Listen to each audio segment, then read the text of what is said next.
प्रेम से बोलिए विष्णु भगवान की जय। सोमवार को पड़ने वाली अमावस्या को सोमवती अमावस्या कहा जाता है और ये वर्ष में लगभग 1 अथवा 2 बार ही पड़ती है। इस अमावस्या का हमारे हिंदू धर्म में विशेष महत्व होता है। शास्त्रों के अनुसार इस दिन पवित्र नदियों में स्नान करने वाला मनुष्य समृद्ध, स्वस्थ और सभी दुखों से मुक्त होता है। ऐसा भी माना जाता है कि स्नान करने से पितरों की आत्माओं को शांति मिलती है। अमावस्या के दिन पीपल के वृक्ष के नीचे दिया जलाया जाता है और पीपल के वृक्ष की पूजा की जाती है और 108 बार परिक्रमा भी की जाती है। पीपल के पेड़ में सभी देवताओं का वास होता है। अतः सोमवती अमावस्या के दिन से शुरू करके जो व्यक्ति हर अमावस्या के दिन पीपल के वृक्ष की परिक्रमा करता है अथवा भवरी देता है, उसके सुख और सौभाग्य में वृद्धि होती है। जो हर अमावस्या को ना कर सके वह सोमवार को पड़ने वाली अमावस्या के दिन 108 वस्तुओं की भवरी देकर सोना धोबिन और गौरी गणेश की पूजा करता है, उसे अखंड सौभाग्य की प्राप्ति होती है। आज की वीडियो में मैं आपको सुनाऊंगी सोना धोबिन की एक अत्यंत पौराणिक और दुर्लभ कथा। तो वीडियो को अंत तक जरूर देखिएगा। आज की वीडियो में मैं आपको सुनाऊंगी सोमवती अमावस्या के दिन सुनी जाने वाली अत्यंत पवित्र कथा।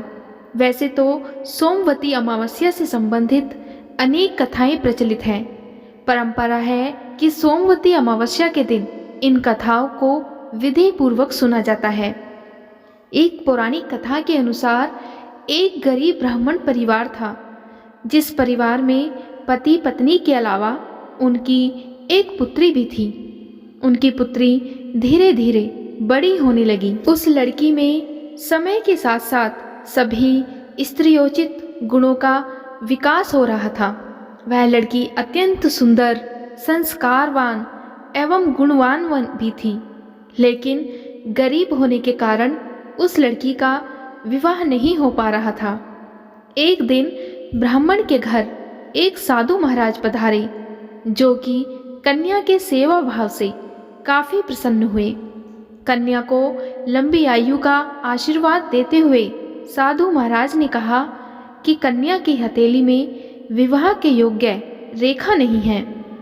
तब उन ब्राह्मण दंपति ने साधु महाराज से इसका उपाय पूछा कि कन्या ऐसा क्या करे कि उसके हाथ में विवाह योग्य योग बन जाए। साधु महाराज ने कुछ देर विचार करने के बाद अपनी अंतर्दृष्टि से ध्यान करके बताया कि कुछ दूरी पर एक गांव में सोना नाम की एक धोबिन महिला रहती है।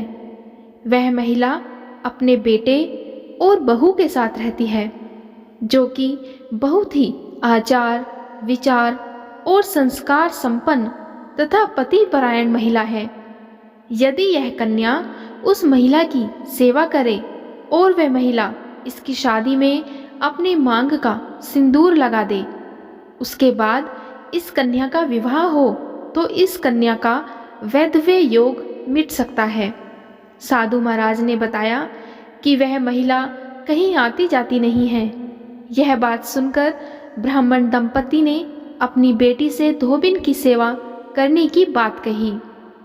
अपने माता पिता की बात सुनकर कन्या प्रातःकाल ही उठकर सोना धोबिन के घर जाकर सफाई और अन्य घर के सारे काम करके अपने घर वापस आ जाती है।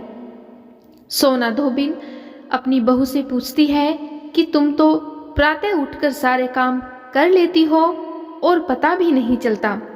बहू ने कहा कि माँ जी, मैंने तो सोचा कि आप ही सुबह उठकर सारे काम खुद ही खत्म कर लेती हैं। मैं तो देर से उठती हूँ। इस पर दोनों सास बहू निगरानी करने लगती हैं कि कौन है जो तड़के ही हमारे घर का सारा काम करके चला जाता है। इस तरह कई दिनों के बाद धोबिन ने देखा कि एक कन्या मुंह अंधेरे घर में आती है और सारे काम करने के बाद चली जाती है। जब वह जाने लगी तो सोना धोबिन उसके पैरों पर गिर पड़ी और उस कन्या से पूछने लगी कि आप कौन हैं और इस तरह छुपकर मेरे घर की चाकरी क्यों करती हैं। तब कन्या ने साधु के द्वारा कही गई सारी बात सोना धोबिन को बताई। सोना धोबिन पतिपरायण थी, उसमें अत्यंत तेज था। वह तैयार हो गई। सोना धोबिन के पति थोड़े अस्वस्थ थे। उसमें अपनी बहू से अपने लौट आने तक घर पर ही रहने को कहा। सोना धोबिन ने जैसे ही अपनी मांग का सिंदूर कन्या की मांग में लगाया, उसका पति मर गया। उसे इस बात का पता चल गया। वह घर से निराजल ही चली थी, यह सोचकर कि रास्ते में कहीं पीपल का पेड़ मिलेगा तो उसे भंवरी देकर और उसकी परिक्रमा करके ही जल ग्रहण करेगी। उस दिन सोमवती अमावस्या थी। ब्राह्मण के घर मिले पुए पकवान की जगह उसने ईंट के टुकड़ों से 108 बार भंवरी देकर 108 बार पीपल के पेड़ की परिक्रमा की और उसके बाद जल ग्रहण किया। उसके ऐसा करते ही उसके पति के शरीर में कंपन होने लगा और वह जीवित हो गया। इसी प्रकार कन्या का वैधव्य दोष भी खत्म हो गया।